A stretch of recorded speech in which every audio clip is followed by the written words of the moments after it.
சென்னை அடையாறில் உள்ள திரு டிடிவி தினகரனுடைய இல்லத்தில் இருந்து அவரை போலீசார் அழைத்து சென்று கொண்டிருக்கின்றனர். இது தொடர்பான தற்போதைய தகவல்களை செய்தியாளர் எழிலிடம் கேட்கலாம். எழில், வணக்கம். சொல்லுங்க எழில், தற்போது அடையார் இல்லத்தில் நடைபெற்று வந்த விசாரணை முடிவடைந்து தினகரனை போலீசார் அழைத்து சென்று கொண்டிருக்கிறார்கள். தினகரனை எங்கே அழைத்து செல்கிறார்கள் எழில்?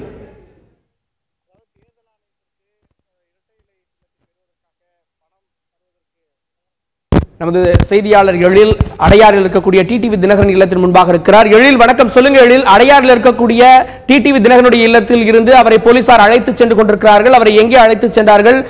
தற்போது வரை நடைபெற்ற விசாரணை என்ன எழில்? தினகரன் தேர்தல் ஆணையத்திற்கு பணம் கொடுக்க முயற்சி செய்தார் என்ற அடிப்படையில் அவரிடத்தில் அவரை கைது செய்தார்கள். அதன் பிறகு அவரை சென்னைக்கு அழைத்து வந்து விசாரிக்க திட்டமிட்டு இன்று பிற்பகல் அவரை சென்னைக்கு அழைத்து வந்தார்கள். இதனை அடுத்து ராஜாஜி பவனில், அதாவது பெசன் நகரில் இருக்கிற ராஜாஜி பவனில் இருக்கிற சிபிஐயினுடைய அந்த தளத்தில் வைத்து அவரிடத்தில் சுமார் 2 மணி நேரம் விசாரணை நடத்தினார்கள். பின்னர் அவரது வீடு அமைந்திருக்கிற கற்பகம் கார்டன் அந்த பகுதிக்கு அவரை அழைத்து வந்து அவரது இல்லத்தில் விசாரணையை சுமார் 2 மணி நேரமாக தொடர்ந்து டெல்லி குற்றப்பிரிவு போலீசார் விசாரணை நடத்தி கொண்டிருக்கிறார்கள். அது மட்டுமல்லாமல் டிடிவி தினகரன் அவர்களுடைய மனைவியினிடத்தில் அந்த பண பரிவர்த்தனை 10 கோடி ரூபாய் பணம் எப்படி கைமாறியது, அது எங்கிருந்து பெறப்பட்டது, அதை எப்படி விநியோகம் செய்வதற்கான முயற்சிகள் நடந்தது, இதற்கெல்லாம் யார் முதலீடு செய்தார்கள் என்பது குறித்து அவருடைய மனைவி அனுராதாவிடத்தில் விசாரணை என்பது நடந்து வருவதாக நமக்கு தகவல்கள் வெளியாகி இருக்கிறது. சென்னையில் மட்டும் இன்று மட்டும் அந்த 10 கோடி ரூபாய் பண பரிவர்த்தனை விவகாரம் தொடர்பாக சுமார் 5க்கும் மேற்பட்ட இடங்களில் விசாரணையை டெல்லி குற்றப்பிரிவு போலீசார் இன்று நடத்தி முடிப்பார்கள் என்றும், இன்று முடிந்தால் இன்று இரவுக்குள்ளாகவே டெல்லி திரும்புவதற்கான வாய்ப்பு இருக்கிறது என்ற தகவலும் நமக்கு கிடைத்திருக்கிறது. இதன் பிறகாக, அதாவது ஒவ்வொரு இடத்திலும் சுமார் 2 மணி நேரம் விசாரணை நடத்துவது என முடிவு செய்திருக்கிறார்கள். அதாவது ராஜாஜி பவனில் 2 மணி நேரம் விசாரணையை முடித்தவர்கள் அவரது கற்பகம் கார்டனில் இருக்கிற அவரது இல்லத்தில் சுமார் 2 மணி நேரமாக விசாரணையை மேற்கொண்டு வருகிறார்கள். இதன் பிறகாக மல்லிகார்ஜுனாவின் வீடு அமைந்திருக்கிற அண்ணாநகர் சாந்தி காலனி 5வது தெருவில் விசாரணை நடத்த திட்டமிட்டிருக்கிறார்கள். இன்னும் சற்று நேரத்தில் இந்த இடத்தில் விசாரணையை முடித்துவிட்டு இவர்கள் அண்ணா நகருக்கு தினகரனை அழைத்து சென்று அங்கு விசாரணை நடத்த இருக்கிறார்கள்.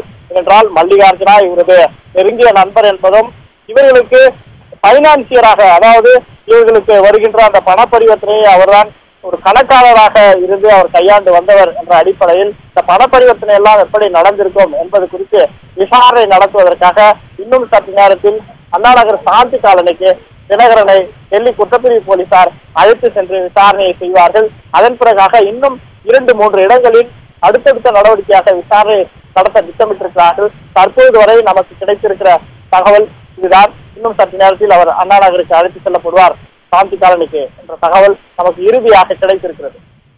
எழில், அண்ணா நகரில் இருக்கக்கூடிய மல்லிகார்ஜுனாவுடைய வீட்டிற்கு அழைத்து செல்லப்பட்டு அங்கு விசாரணை நடைபெறும் அப்படின்ற ஒரு தகவலை சொன்னீங்க. அது மட்டும் இல்லாமல் ஹவாலா பணம் பரிமாற்றம் தொடர்பாகவும் இந்த வழக்கில் விசாரிக்கப்படுகிறது. சென்னையில் இருந்து கொச்சின் மூலமாகவும், கொச்சியில் இருந்து பெங்களூர், பிறகு டெல்லி என பல வகைகளில் இந்த பணம் பரிமாறியதாகவும் வந்து கொண்டிருக்கக்கூடிய செய்திகள் எல்லாம் சொல்லுகிறது. அப்படி பார்க்கும்போது திரு டிடிவி தினகரனை கொச்சினுக்கோ பெங்களூருக்கோ அழைத்து செல்வதற்கான வாய்ப்புகள் இருக்கிறதா? போக்கு எப்படி அமையும் என்பதை நாம் அறிவித்து சொல்ல முடியாது. அதனுடைய விசாரணையுடைய அந்த அதிகாரிகளே, அந்த குழுவுக்கு அந்த விசாரணையுடைய போக்கு எப்படி நடத்துவது என்பதை அவர்கள் முடிவு செய்வார்கள். திடீரென்று அவர்கள் இந்த விசாரணையே போதுமானது, இதில் தாங்கள் எதிர்பார்த்த அந்த ஆதாரங்கள் மற்றும் அதற்கான ஆவணங்கள் அனைத்தும் சிக்கிவிட்டது, இந்த வழக்குக்கு இதுவே போதுமானது என்று அவர்கள் முடிவு செய்தால் இத்துடன் முடித்து அவர்கள் டெல்லி திரும்புவதற்கு வாய்ப்பு இருக்கிறது. இல்லை, இதற்கான ஆதாரங்களை மேலும் திரட்ட வேண்டி இருக்கிறது, இந்த வழக்கினுடைய ஆதாரங்களை வலுவாக சேகரிக்க இருக்கிறது என்ற அடிப்படையில் அவர்கள் முடிவு செய்தால் அவர்கள் நீங்கள் கேட்டது போல டெல்லி மற்றும் மன்னிக்கவும் கொச்சி மற்றும் பெங்களூர் ஆகிய இடங்களுக்கு சென்று விசாரணை நடத்துவதற்கான வாய்ப்பு இருக்கிறது.